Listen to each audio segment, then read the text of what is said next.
How the heck are you, everybody? I am Fastidious, and welcome to this week's episode of Should You Summon, a weekly series where I answer the question, should you summon? Let's start off with the 2x banner. No. All right, the special Ancient Summoning. Guys, this is actually a full rerun banner, an Ancient exclusive banner, and wow.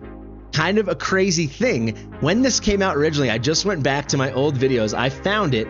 This was a video from December 26th, 2023. So we're talking what, like 8-9 months ago? Something like that, 8 months ago? And I called it craziest banner ever. Can you believe me saying something is a superlative? I can't even believe it. I said, wow, the Ancient 10x banner this week in Watch Realms is ridiculous. A lot of things to unpack there, right? Back then it was a 10x, now it is a 15x. And obviously, in the 9 months since that banner, a lot of things had changed. This was like our Christmas Ancient Summoning banner, and it was super, super exciting because Cyrus had only just joined the game a couple weeks ago. I think Pelagios is brand spanking new. I'm not 100% sure. No, I don't think so. Pelagios had come out a couple weeks ago as well, but Uredin was brand spanking new out of the box. And at the time, a lot of us, myself included, thought he might be the best hero in the game. Obviously, that is not what happened. However, Uredin actually is the best hero in the game for one specific thing, and that is really important, especially if you're a big spender, PvP, Guild Wars kind of person. Cyrus, a triple S Ancient exclusive legendary lord, and Pelagios, a criminally underrated hero, an S+ hero, a fantastic hero, but yes, his uses can be a bit niche. You know, in general, he can help you a ton with progression, but in the end game, he really just kind of has his moments. So we have to break these all down very briefly because I'm actually in the middle of a stream right now, but this has been a highly requested video, so we have to get into it. I'm going to answer that question, should you summon?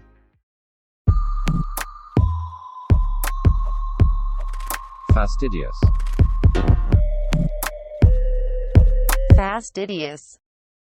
So folks, don't want to take too much of your time. Not going to be some super in-depth deep dive on each one of these characters, guides on each, none of that. I do want to do a quick overview of who each one of these heroes are and why you may be interested in them, starting with the best of the bunch, a top 5 legendary lord in the game, triple S, full stop, a total freak. When he came out, he was my most wanted hero ever. He's still very high up there, but some more heroes have arrived, and that's kind of where I want to take the overarching tone of this video. These are fantastic heroes, honestly, all three. I know some people are down on Uredin, but I mean, for affiliation alone, we'll get into that.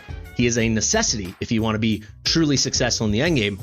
But one thing that's changed since, what did I say, December 26th, 2023, kind of crazy, 8.5 months ago, 9 months ago, is we've had a lot of crazy OP heroes enter the game, right? So Cyrus at this time, probably, I'm just thinking about it right now, he had a pretty decent argument to be the best legendary lord in the game. We didn't know it at the time because more content has come that's made him better and better, this, that, and the other. But he was just decidedly like the best like PvE tank we had with some PvP potential. But you know, I don't even know if Guild Wars was out yet. I think it was, but it was in its infancy, different maps, all that kind of stuff. But you could see he was an amazing tank. He's gotten better and better. But what's also happened is heroes like Valderon, Pelagios, who I guess had just joined, but we didn't know his full potential, and almost no one had him. Valderon, Pelagios, Yovar, Ingrid, crazy stuff. And as more content has come, the need to hunt for a tank and a lord as well, of course, but someone like this has diminished a bit, I would say. He's still a top 5 legendary lord. If you want to go for him, you absolutely positively should. He is by far the best esotericist lord, and esotericists seem to be getting better and better and better. Already a very strong faction, and like I said, just as a hero, he's the best tank in the game when it comes to tanking. He is the best because of his little skeletons that he brings and all the other crazy stuff in his kit. He can also do DPS, but at its core, because heroes like Pelagios and Ingrid and Valderon and Yovar exist, and this game is one of those games where it's all about DPS and you want to put up the highest number, he can help you get high numbers, but will he get you the highest number? I don't know. So I think with how these Ancient exclusive have kind of, at least in my estimation, let me know what you guys think in the comments, become hunts for those few ultimate DPS game changers that are completely broken and destroy the game, for better or for worse. I don't know if this is the guy for you, as incredible as he is. And if you just pull him on this banner or off banner, you should be thrilled. But if you get him, and you could be getting Ingrid, that will literally tear your arena in half, completely broken, and a total goddess in PvE, If you could get Praetus, who very well still, it's him or Ingrid, the best hero in the game, right? If you get Valderon, probably my most wanted hero at this point, it's him and Yovar. I think he just went back ahead of Yovar. I mean, a one-man wrecking crew. And then you get Cyrus, the best tank in the game, amazing lord, but none of that extra ancient exclusive oomph. I don't know 100% if you would do it. I'll tell you right now, and then we'll get further into this breakdown. I am not summoning on this banner. So call me crazy. It is that good. It's an amazing banner. One of the better banners we get on Ancients. You know, this is a great rerun to have. But for me, this is not. It's not enough. And we also, let's just talk about it. There's one faction, Nightmare, still one of the best, and for certain content, the best faction in the game that we do not have an Ancient exclusive Lord for. As we get the new Ancient exclusive Lords, as they get released, you know, we got the second one in Valderon for Chaotic. Holy crap. The second one for Piercer in Yovar. Holy crap. The second one for Watcher in Ingrid. Holy crap. You kind of get the picture here, right? They're not Elder anymore, right? Each one seems to one-up the next. And I personally think I will be holding out for that Nightmare one. That being said, crazy banner. What makes Cyrus so good? He is just a very good hero. Fantastic base stats, as you can see. Nothing so game-breaking here, but pretty darn high attack. Nearly coming up on 30k HP. Solid interval, very unique at 2.5 seconds. And then you'll see his defense is low, but it's not that important because he summons tons of his little minions that help him out.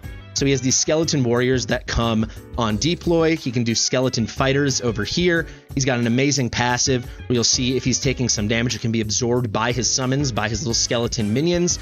And then when he is in dire straits and the HP of his summons get low, it's going to increase his attack speed and damage by 30%. It's so, you know, keeps the whole thing rolling. You can clear out the enemies that were causing the problem. You can keep summoning them. It's an amazing thing. So he's a great tank, but then all these other guys, they provide buffer, and then they also literally are shields for him as they tank damage, and he takes far less. It's fantastic. Truly unique range here. Kind of annoying when we see it on Ingrid, even though Ingrid's stupid broken. And of course, Dahlia, you know, when you're a platformer. But when you're a melee unit, this is the range you like to see. This is that Ardia range. This is that Valkyria range. Incredible stuff. Incredible hero. He can do some proper AoE magic DPS as well. A fantastic unit in Conqueror, which is very funny because he is the Conqueror, right? The Conqueror boss is literally just Cyrus. Maybe one day they'll reskin these bosses to be something unique, but that's a story for another day. You can see he's crazy good. If you already have him, his awakenings do not blow me away. When he summons a fighter, now there's also a 1 in 4 chance he's going to summon a warrior, just another kind of minion. You'll see the fighters. There you go. The warriors. There you go. It's just more bodies to get in front of him. He can only fill his range so much, though, and the spots in front of him. So to me, it's not the biggest game changer, that 1 in 4 chance. If you can snag the A2, this is pretty awesome. You can get penetration for all faction team members, so this is ignoring all defense and magic resistance. Plus 300 attack is nice for him for a DPS. Here, he summons an extra fighter when deployed, so he's doing a warrior and a fighter. You know, here, Rage Regenato, whatever, a little bit extra per second, 1 tick per second. And then the A5, upon death or retreat, summons a skeleton fighter.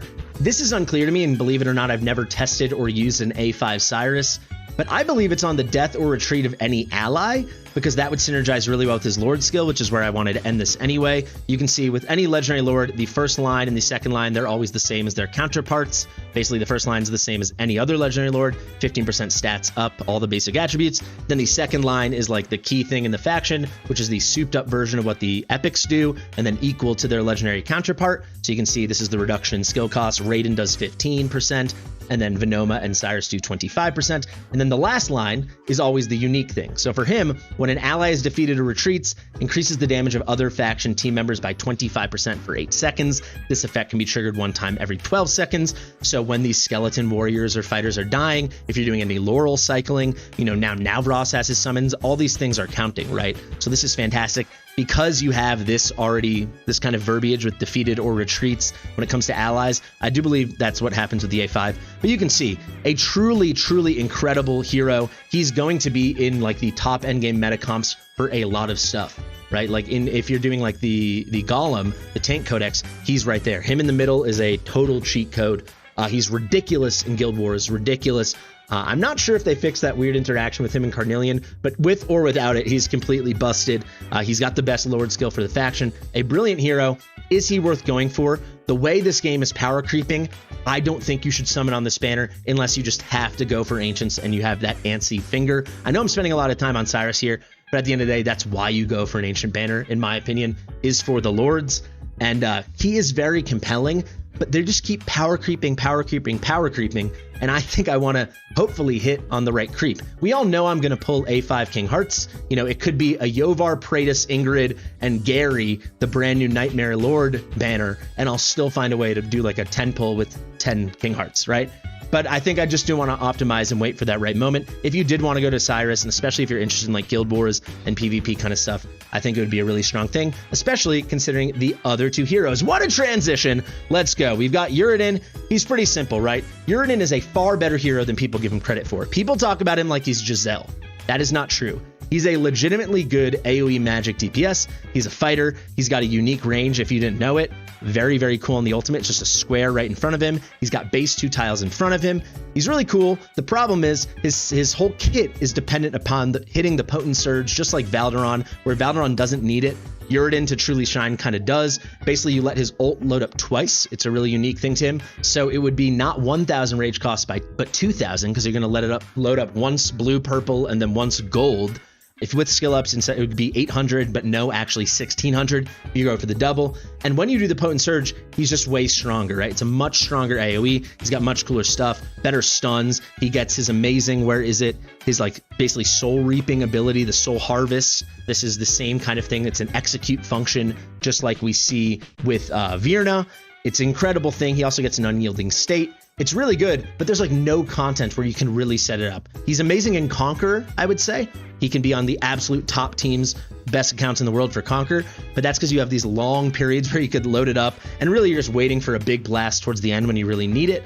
For other stuff, he can't really shine as a hero. He's quite good. He's definitely an above average hero, and if you got him on like a new account, he's a fantastic fighter, but he's not the game-breaking hero we thought he was, except for in one piece of content, and that is Guild Wars. So if you don't know, in Guild Wars, you have your Demon Soldiers, and those Demon Soldiers, yes, you can get copies of them and level them up, but their strength comes from something called BP affiliation, where basically you take the BP of your highest battle power heroes, and they lend that strength to your Demon Soldiers. Uredin has the highest BP potential in the game. I will let chat let me know if Jira passed him, but to my knowledge, he's still number 1. Worst case, he is number 2. He is broken strong for lending that BP. Even if you have a Uredin, you can use multiple copies of different Uredins for their BP. So you just put your best gear on all of them, get him in an Ageless Wrath set, and you are off to the races. That alone makes him supremely viable, you know, even if it is only for one specific PvP mode. But if you're a big spender, if you're a really competitive person, probably Guild Wars is like your most important key piece of content. You need Uredin. You might need Uredins, right? Not just to awaken one Uredin, to have multiple Uredins to lend BP. Chat's telling me you also have Tide, where you could use one of your Uredins or a Uredin for that. Tide is trash content, but for Guild Wars, he is godly, and the rest of his kit is legitimately solid. He either needs a little rework potentially one day, or more realistically, what I still think will happen, there will be content where he can shine, where he can consistently have long breaks, charge up a second potent surge, and have that crazy, you know, Phantom Strike becoming Soul Harvest thing that comes with the bigger damage, the bigger stuns, and then of course, where does he even say it? Here, the execution, just like Virna. He's like, when he came out, I was like, he's like a stronger ground version, melee version of Virna. I'll also show you amazing base stats, because he's 6189 on that attack.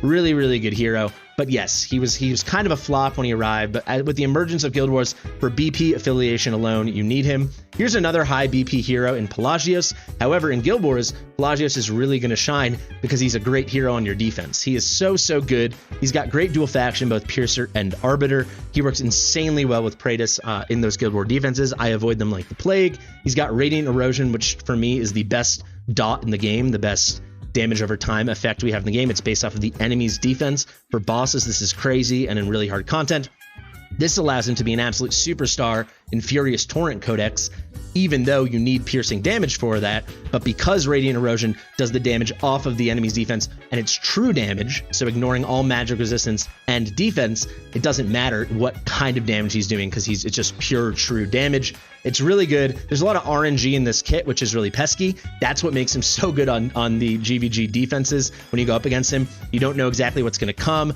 when his tides are going to hit, when his true damage is going to hit, when his Radiant Erosion is going to go. He also has a very pesky vortex he does with his ultimate, Let's see, where did they actually explain it? Here you go. His 60% chance of creating a tidal vortex at the target's location. Ridiculous stuff. He can hit really hard. He's got a very unique range. You can see 5x3. You don't see that on many heroes. He can be an amazing progression hero as well, especially for stuff where you need AoE damage, like Gear Raid 1. Very, very viable.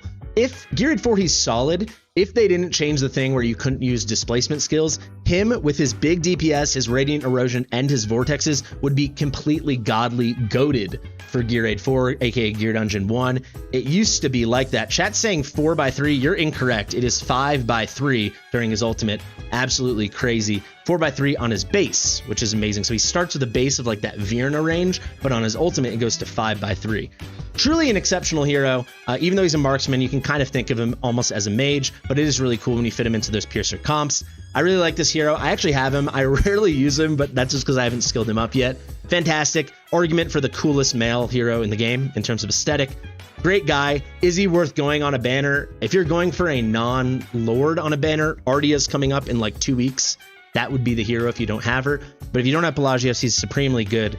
Very, very fun hero. And I mean, Arbiters are broken. They seem to only be getting more broken. Praetus just got a buff. Let me know if you guys want me to cover that. I know it's been talked about ad nauseum, but I haven't given my thoughts yet. It's a very, very, very good banner, guys. A lot of people, I think, are dying to summon. You have that like trigger finger. You're itching to go. That's why so many people keep asking me to make this video, even though I didn't know it was so needed. Let me know if you always want me to make these videos. I always will. Just come to my chats. I'm streaming like every day. I'm streaming right now as I film this. But yeah, I think a lot of people just got used to summoning all the time with like Yovar and then Valderon and Praetus over the anniversary events and then Ingrid. I think to me, now's the time to take a break and wait. That's really mostly for late and end game players. If you're an earlier or mid game player, go for this. You probably still need to pick up some epic lords anyway. Hitting any of these guys would be pretty darn fun. But in general, I think you got to make that gut call. Are you willing to save up?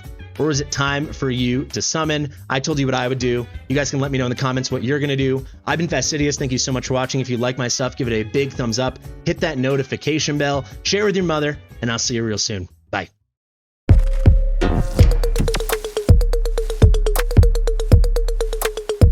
Fastidious.